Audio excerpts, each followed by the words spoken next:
Israel ಮೇಲೆ Iran ಭಯಾನಕವಾದಂತ attack ಅನ್ನು ಮುಂದುವರಿಸಿದೆ. ಇದರ ಪರಿಣಾಮವಾಗಿ ಈಗ ಇರಾನಿನ ದಾಳಿಗೆ ಇಸ್ರೇಲ್ನ ಏರ್ಪೋರ್ಟ್ ಒಂದು ಧ್ವಂಸ ಆಗಿದೆ. ಇಸ್ರೇಲ್ ಮೇಲೆ ಇರಾನ್ ಭಯಾನಕವಾದಂತ ಅಟ್ಯಾಕ್ ಅನ್ನು ಮುಂದುವರಿಸ್ತಾನೆ ಇದೆ.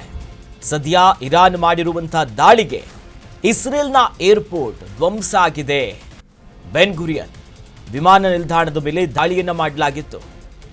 ಇಸ್ರೇಲ್ನ ಈ ಟೆಲ್ ಅವೀವ್ ಅಲ್ಲಿರುವಂತಹ ಪ್ರಮುಖವಾಗಿರುವಂತಹ ಏರ್ಪೋರ್ಟ್ ಇದು. ಏರ್ಪೋರ್ಟ್ ಅನ್ನೇ ಗುರಿಯಾಗಿಸಿಕೊಂಡು ಇರಾನ್ ಸರಣಿ ದಾಳಿಯನ್ನ ಮಾಡಿತು. ಅದರ ಪರಿಣಾಮವಾಗಿ ಈಗ ಅಲ್ಲಿನ ರಾಜಧಾನಿಯಲ್ಲಿರುವಂತಹ ಏರ್ಪೋರ್ಟ್ ಸಂಪೂರ್ಣವಾಗಿ ಧ್ವಂಸ ಆಗಿದೆ. ದೃಶ್ಯಗಳನ್ನ ಗಮನಿಸಬಹುದು ನಾವು. ಅಲ್ಲಿನ ಪರಿಸ್ಥಿತಿಗಳು ಹೇಗಿದೆ, ಯಾವ ರೀತಿಯಾಗಿ ಅಟ್ಯಾಕ್ಗಳನ್ನ ಮಾಡ್ತಿದ್ದಾರೆ ಅಂತ. ಜಂಟಿಯಾಗಿ ಇಸ್ರೇಲ್ ಮತ್ತು ಅಮೆರಿಕ ಇರಾನ್ ಅನ್ನ ಗುರಿಯಾಗಿಸಿಕೊಂಡು ನಿರಂತರವಾಗಿ ದಾಳಿ ಮಾಡ್ತಿದೆ. ಪ್ರಮುಖವಾಗಿ ಕಳೆದ 2 ದಿನಗಳ ಹಿಂದೆಯಷ್ಟೇ ಅಲ್ಲಿರುವಂತಹ ಈ ತೈಲ ಸಂಗ್ರಹಗಾರಗಳೇನೇನಿರುತ್ತೆ ಅದನ್ನು ಗುರಿಯಾಗಿಸಿಕೊಂಡು ದಾಳಿ ಮಾಡ್ತಿದ್ರು. ಈಗ ಅದಕ್ಕೆ ತಿರುಗೇಟ್ ಎನ್ನುವಂತೆ ಇರಾನ್ ಕೂಡ ಇಸ್ರೇಲ್ ಮೇಲೆ ಭೀಕರ ದಾಳಿ ಮಾಡ್ತಿದೆ. ಸರಣಿಯಾಗಿ ಕ್ಷಿಪಣಿಗಳು, ಡ್ರೋನ್ಗಳನ್ನ ಬಿಡ್ತಾ ಇದೆ.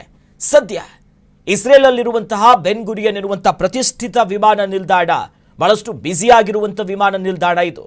ಈಗ ಟೆಲ್ ಅವೀವ್ ಅಲ್ಲಿರುವಂತಹ ಈ ಏರ್ಪೋರ್ಟ್ ಅನ್ನ ಗುರಿಯಾಗಿಸಿಕೊಂಡು ದಾಳಿ ಮಾಡಿ ಅನೇಕ ರೀತಿಯಾಗಿ ನಷ್ಟ ಆಗ್ತಿದೆ.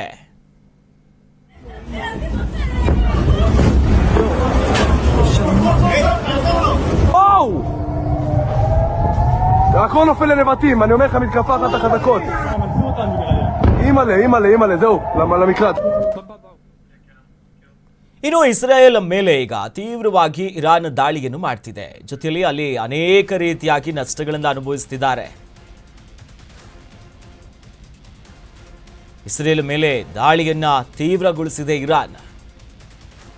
ಇಸ್ರೇಲ್ನ ವಿದ್ಯುತ್ ಘಟಕದ ಮೇಲೆ ಅಟ್ಯಾಕ್ ಅನ್ನು ಮಾಡಲಾಗಿದೆ. ಇರಾನ್ ದಾಳಿಗೆ ಬೃಹತ್ ವಿದ್ಯುತ್ ಘಟಕ ಧಗ ಅಂತ ಹೊತ್ತಿ ಉರ್ತಿದೆ. ನೋಡಿ, ಪ್ರಮುಖ ಕ್ಷೇತ್ರಗಳೇನೇನಿದೆ, ನಗರಗಳೇನಿದೆ, ಇದನ್ನು ಗುರಿಯಾಗಿಸಿಕೊಂಡು ದಾಳಿ ಮಾಡ್ತಿದ್ದಾರೆ. ಬಹಳ ಪ್ರಮುಖವಾಗಿ ಗಮನಿಸಬೇಕಾಗಿರೋದು, ಒಂದು ಕಡೆ ಏರ್ಪೋರ್ಟ್ ಮೇಲೆ ದಾಳಿಯಾಗಿದೆ, ಎಲ್ಲವೂ ಕೂಡ ಸುಟ್ಟು ಭಸ್ಮ ಆಗಿದೆ. ಮತ್ತೊಂದು ಕಡೆಯಲ್ಲಿ ಇರಾನ್ ಇಸ್ರೇಲ್ ಅಲ್ಲಿರುವಂತಹ ಈ ವಿದ್ಯುತ್ ಘಟಕ ಏನಿದೆಯಲ್ಲ ಇದನ್ನ ಟಾರ್ಗೆಟ್ ಮಾಡಿ ಮಾಡಿಬಿಟ್ಟಿದೆ, ಹೊತ್ತಿ ಉರಿತಾ ಇದೆ. ನಾವು ದೃಶ್ಯದಲ್ಲಿ ಗಮನಿಸಬಹುದು. ಇದರ ಪರಿಣಾಮ ನೇರವಾಗಿ ಇಸ್ರೇಲಿಗೆ ಕಾಡುವಂಥದ್ದು. ಈ ರೀತಿಯಾಗಿ ಸ್ಟ್ರಾಟಜಿಕ್ ಪಾಯಿಂಟ್ಸ್ಗಳು ಏನೇನಿದೆ, ಪ್ರಮುಖ ನಗರ, ಅಲ್ಲಿರುವಂಥ ಕಟ್ಟಡಗಳು, ಜೊತೆಲಿ ಈಗ ವಿದ್ಯುತ್ ಘಟಕದ ಮೇಲೂ ಕೂಡ ಅಟ್ಯಾಕ್ ಮಾಡಿರೋದು ಬಹಳಷ್ಟು ಸಮಸ್ಯೆ ಕಾರಣ ಆಗ್ತಿದೆ. ಜೊತೆಲಿ ಈಗ ಕೌಂಟರ್ ಅಟ್ಯಾಕ್ ಇನ್ನು ಯಾವ ರೀತಿ ಸ್ವರೂಪದಲ್ಲಿ ಬರುತ್ತೆ ಅನ್ನೋದು ಕೂಡ ಕಾದು ನೋಡಬೇಕು. ನಿರಂತರವಾಗಿ ಜಂಟಿ ದಾಳಿಗಳನ್ನ ಇಸ್ರೇಲ್ ಮತ್ತು ಅಮೆರಿಕ ಒಂದು ಕಡೆ ಮಾಡ್ತಿದ್ರೆ, ಅದರ ಪರಿಣಾಮವಾಗಿ ಇರಾನ್ ಕೂಡ ಕೌಂಟರ್ ಅಟ್ಯಾಕ್ ಅನ್ನ ಮುಂದುವರಿಸಿದೆ.